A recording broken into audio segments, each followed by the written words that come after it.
Texas's junior senator has outraised his Democratic rival in the latest fundraising round. Senator Ted Cruz brought in more than $2 million for his re-election campaign and its allied groups. His team announced that today. His opponent, Democratic Congressman Beto O'Rourke, raised $1.7 million for the latest in the 3-month period.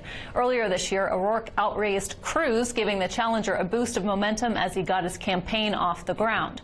Cruz still has about a $3.5 million cash-on-hand advantage over O'Rourke. And joining us now to discuss the money and 2018 further, Ed Espinoza, Executive Director with Progress Texas, and Matt Makoviak, the Chair of the Travis County Republican Party. Thanks to both of you for being on the show. Thanks for having us. Good to be here. Well, first off, let's just talk about these latest numbers with Cruz and O'Rourke. Were you surprised, I guess by the first go-around and then by this one with Cruz outraising O'Rourke? Yeah, I mean, it's not entirely surprising. I think that Cruz is he's the incumbent. He ran for president. He's supposed to outraise the challenger.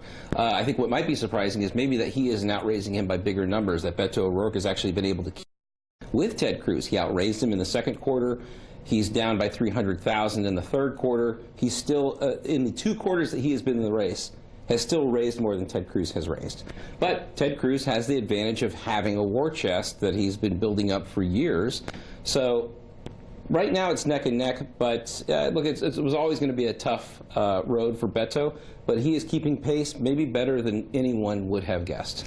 O'Rourke touting that he doesn't take PAC money as well. I mean, should Cruz be concerned that he is keeping pace with them financially with some of these fundraising rounds? I don't think so at this point. I think Cruz has obviously had to raise money for 2 separate races, for his first U.S. Senate race and then the presidential race, and so he's probably trying to give his donors a little bit of time to get through this year, so I think that's part of this.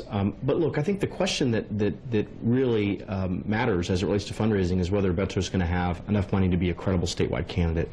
Keep in mind, fundraising is used to raise name identification, to give you a chance to be competitive. Cruz already has that name identification, so in a way, O'Rourke needs money much more than Cruz does.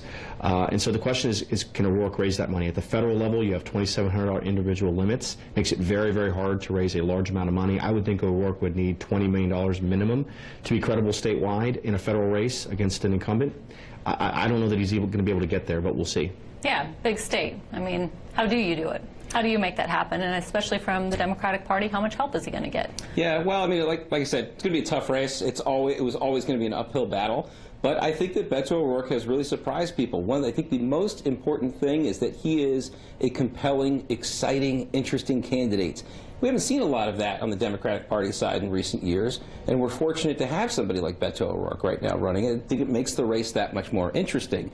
But for him to really overcome the challenge, I think he has to run a different kind of campaign. He has to invest a lot more in TV is going to be very expensive in a state with 4 or 5 big media markets. So you got to do things a little bit differently and do a very grassroots campaign where you get in that truck and drive around the state, which is what he's been doing, and keep doing it. Long way to go. I mean, we're seeing, we always talk about how early we start talking about 2018, but still a long way to go. Primaries in March. Yeah. 4 months. Yeah, in terms of the general election, there's a long way to go, and so I think over-interpreting the political environment today and trying to say that that applies to next fall more than a year away, I think is probably silly. It's a challenge to try and run a grassroots general election campaign in a state as large as Texas. 20 media markets. If O'Rourke probably doesn't have 5% name ID as we sit here today. And so the problem is you've got 10 Democratic U.S. Senate incumbents running from states that Trump won last November who are up for re-election. If you add Arizona and Nevada to that, those are the 12 most competitive U.S. Senate races. O'Rourke would be lucky to be the 13th most competitive U.S. Senate race. The challenge with that is how do you get from $5 million to $20 million? You get there with national money. And I know he's in San Francisco this week raising money, but he's going to have to convince people this is a competitive race. I don't think the evidence is there for that right now. Let's dive further into the 2018 political cycle here in Texas, and I wanted to talk about the gubernatorial race, or possibly the lack thereof, at least right now. I know we keep hearing that Democrats are going to have a well-known candidate that they're going to announce. What are you hearing? What can you tell us? Well, I mean, it definitely is a precarious position. Democrats don't have a candidate for governor right now, but it doesn't mean that they will not have a candidate for governor. And, there's a number of names that are still being moved around right now. Mike Collier may move up the ticket. ticket, and he may move from lieutenant governor to run for governor. You may see. Do you think that's really something that he would think about? Because he said on the show that he would not. I think that he is open to other things. I've had conversations with him very recently. He's actually on the board at Progress, Texas. So I think that that's something that he could consider. I think there are other elected officials in the state that may want to give this a second look.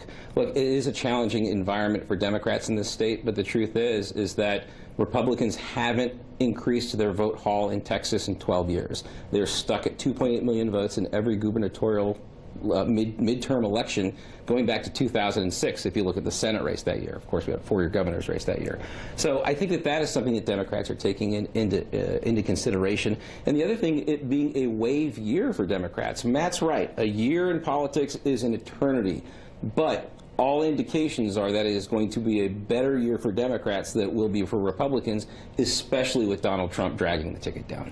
What about the Democrats? And, you know, is it incumbent upon them to have a gubernatorial candidate to be successful in some of these other races? We heard from Gary Morrow, who had an unsuccessful bid for governor, who said maybe it's not really necessary for Democrats to put somebody into that place this time around. Gary Morrow is someone who's run for statewide office, who ran the state of Texas for the Hillary Clinton campaign, very close to Clinton's, did have some very sober advice this week in a news report, basically saying, let's not even compete for governor. I understand why he's taking that view. Greg Abbott is in a very, very strong position. 20 or so, I think, what is it, 40? I can't even remember. $40 million in the bank? $41 million in the bank, excuse me. I was getting confused. 41 in the bank. He's continuing to raise money. I think the kind of reviews on his job overseeing the Hurricane Harbor response have been very, very positive. And he's now going to try to win the Hispanic vote, win the Latino vote in Texas this midterm election. I can tell you the Abbott campaign is going to try to run the most sophisticated, advanced, well-funded, kind of, you know, cutting-edge campaign that we've ever seen in the state of Texas. So they are going to run as hard as they can. It's not fair to say they don't have a Democratic candidate for governor. There's a leather bar owner from Dallas who right now I believe is technically the leading candidate. But no, they've got to have a serious candidate for governor to not have that drag down candidates down ballot for other competitive offices. Yeah, it's ridiculous. Can feasibly not run somebody, because that means it doesn't stop some random person from filing and becoming the standard bearer for the party. And frankly, someone like Gary Morrow should know a thing or two about that.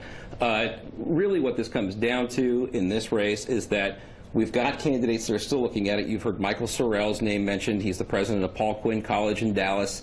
Joaquin Castro is still giving this a look, even though maybe he said he hasn't. I've heard that maybe he is still open to this.